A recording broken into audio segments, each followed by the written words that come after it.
Israel എഴുത്തുകാരനായിട്ടുള്ള Yuval Noah Harari എഴുതിയ നമ്മുടെ പ്രസിദ്ധരായിട്ടുള്ള Barack Obama, Bill Gates, Mark Zuckerberg ഒക്കെ റെക്കമെൻഡ് ചെയ്തിട്ടുള്ള ഒരു ബുക്കാണ് the Sapien, brief history of humankind. 350 കോടി വർഷങ്ങൾക്ക് മുമ്പ് നമ്മൾ ഇന്ന് കാണുന്ന പ്രപഞ്ചം എങ്ങനെ ഉണ്ടായി എന്നതിന്റെ ബ്രീഫ് ഹിസ്റ്ററിയാണ് ഈ സാപ്പിയൻസിൽ നമ്മൾ കാണുന്നത്. നമ്മുടെ പൂർവികരായിട്ടുള്ള Australopithecus, Homo habilis, Homo erectus, Homo neanderthalensis എന്നിവയിൽ നിന്ന് നമ്മൾ മനുഷ്യരായിട്ടുള്ള ഹോമോ സാപ്പിയൻസിലേക്കുള്ള മാറ്റാണ് ദ സാപ്പിയൻസിൽ ബ്രീഫ് ഹിസ്റ്ററി നമുക്ക് മുന്നിൽ കാണിച്ചു തരുന്നത്. ദ ഫസ്റ്റ് പാർട്ടാണ് ദ കോഗ്നിറ്റീവ് റെവല്യൂഷൻ. 70,000 വർഷങ്ങൾക്ക് മുമ്പാണ് ദ കോഗ്നിറ്റീവ് റെവല്യൂഷൻ സ്റ്റാർട്ട് ചെയ്യുന്നത്.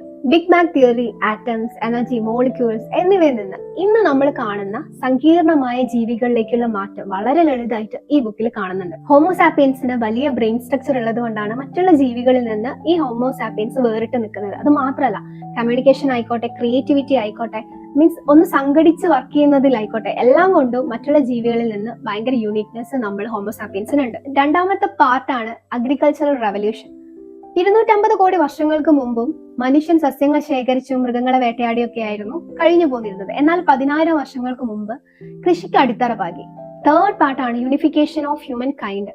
മനുഷ്യൻ കൂടുതൽ സങ്കീർണമായി, രാഷ്ട്രങ്ങൾ വന്നു, സംസ്ഥാനങ്ങൾ വന്നു, മതങ്ങൾ രൂപപ്പെട്ടിട്ടുണ്ടെങ്കിലും വിവേചനമായി, വിയോജിപ്പായി, വിഭജനമായിട്ട് അത് മാറി. നാലാമത്തെ പാർട്ടാണ് ദ സയന്റിഫിക് റെവല്യൂഷൻ.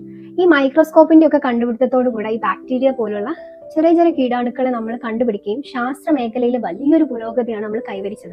സമ്പത്ത് നേടാൻ മനുഷ്യനെ പ്രേരിപ്പിച്ചത് മുതലാളിത്തം, ക്യാപിറ്റലിസത്തിന്റെ വരവോട് കൂടിയിട്ട്. ഈ ഒരു കാലത്ത് ടെക്നോളജി ഇംപ്രൂവ് ആവുകയും സയന്റിഫിക് റിസർച്ച് കൂടുകയും മനുഷ്യൻ കൂടുതൽ ഇൻവെസ്റ്റ് ചെയ്യാനും തുടങ്ങി. അതായത് നെക്സ്റ്റ് സ്റ്റേജ് എന്ന് പറയുന്നത് മനുഷ്യന്റെ അവസാനമാണെന്നാണ് ഈ യുവാൽ നോഹ ഹരാരി പറയുന്നത്. ഈ മനുഷ്യനെ കുറിച്ച് കൂടുതൽ അറിയണമെങ്കിൽ, അതായത് ഹോമോസാപ്പിയൻസ് എങ്ങനെ ഉണ്ടായി, അതിന്റെ എവല്യൂഷൻ ഒക്കെ കൂടുതൽ അറിയാൻ താല്പര്യമുള്ള ആളാണെങ്കിൽ നിർബന്ധമായിട്ടും വായിക്കേണ്ട ഒരു ബുക്കാണ് ദ സാപ്പിയൻസ് എന്ന ഈ ഒരു ബുക്ക്.